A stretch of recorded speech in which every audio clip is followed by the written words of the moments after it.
This is chapter 30, section 6, Wilson's tour and collapse, and then defeat through deadlock. We'll cover both relatively brief and straightforward. So Woodrow Wilson, once he is done in Europe, returns to the United States. He does have some reason to feel optimistic, even though the process hasn't necessarily been smooth.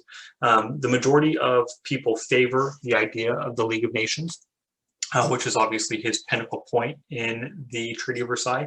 And so in July of 1919, when this is reaching the Senate, Henry Cabot Lodge and the Republicans have no real hope of defeating the Treaty of Versailles. And maybe I should backtrack a little bit, just kind of as a reminder, American government, I know you probably haven't had the class yet, but one of the powers of the Senate is that they get to approve sign off on treaties that the United States makes with other nations. So even though Wilson has agreed to it, he has to bring it back to the Senate and get the Senate to agree to it. So in July 1919, Lodge has no real hope of defeating the treaty. So instead, he only wants to try and amend it and basically make his mark on the treaty. This way, Republicans could then claim credit for the changes. And so his tactic to get some of these changes made is just to delay. And so he reads the entire 264-page treaty out loud within the Senate Foreign Relations Committee, and then holds hearings with people who are unhappy about the treaty, again, mostly as a delay tactic to get his amendments added, just because people want to move on. And so Wilson's response to this is to go directly to the people and go on a speaking tour. He had had success doing similar things in the past with legislation. And so he goes on this tour despite the fact his doctors and friends are telling him he shouldn't, because he hasn't been in the best health since he took over as president. And then he's got the stress of the partisan strife that has taken place between Democrats and Republicans. The peace talks are obviously stressful, and then the war itself. And at the same time, you've got the women's suffrage movement taking on. And so his doctors are concerned about his health. Nonetheless, he goes on this nationwide tour. The tour actually starts out in the Midwest. And at this point, we're in September of 1919. And just a reminder, the war armistice was signed on November 11th of 1918. So we're now, 10 months, 10 months, I guess, away from the armistice, and the United States still has not agreed to a treaty. And so the start is slow on the speaking tour by Wilson in the Midwest, in large part because of the German American population that is large in the Midwest. And so they come out and aren't too behind Wilson.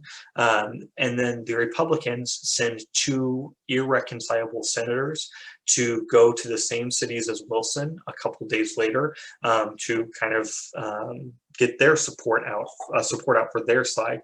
And so crowds respond to these speeches with impeach him in reference to Wilson. And so we can just kind of see the back and forth between Republicans and Democrats.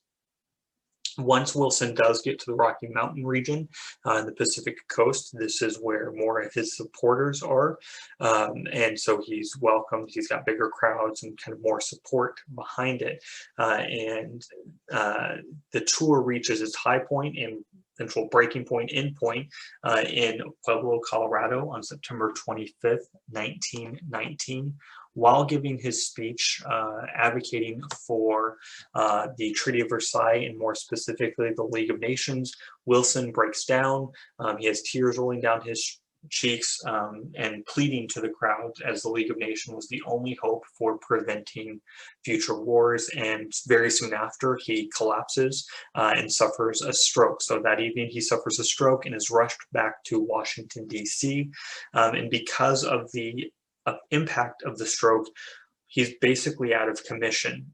He lays in a dark room in the White House for weeks, and for a period of 7 months, he does not meet with his presidential cabinet. And so this is a time where Wilson's really not able to lead.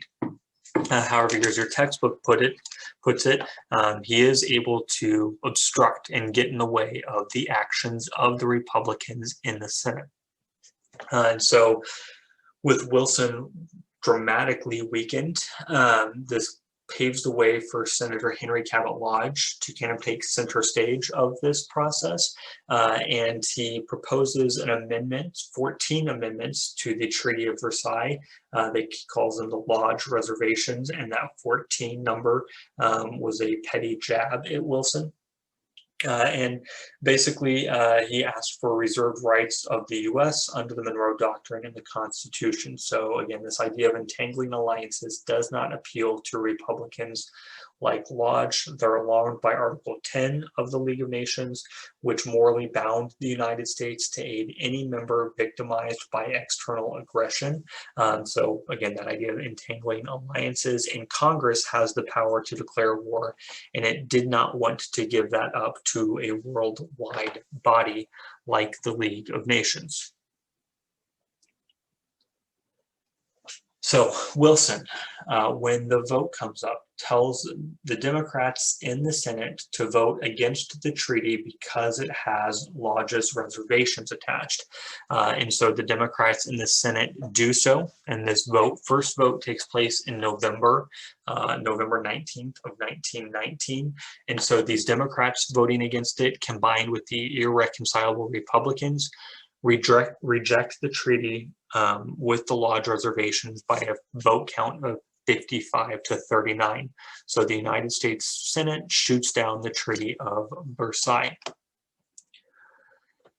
Fast forward a few months, and it is brought to the Senate floor vote again in March of 1920. The Lodge reservations are still attached. Wilson again obstructs by sending words to Democrats to vote it down. And so essentially this signs the death warrant for the United States signing the Treaty of Versailles. And so March 19th, 1920, the treaty does net the simple majority needed, but fails to get the necessary 2/3 vote that is needed for the treaty to become official. So the treaty gets 49 votes, 35 shoot it down, and so the treaty does not pass. So at this point in our text, the United States still has not formally signed a treaty to end World War I. We'll pick up on that with the next section.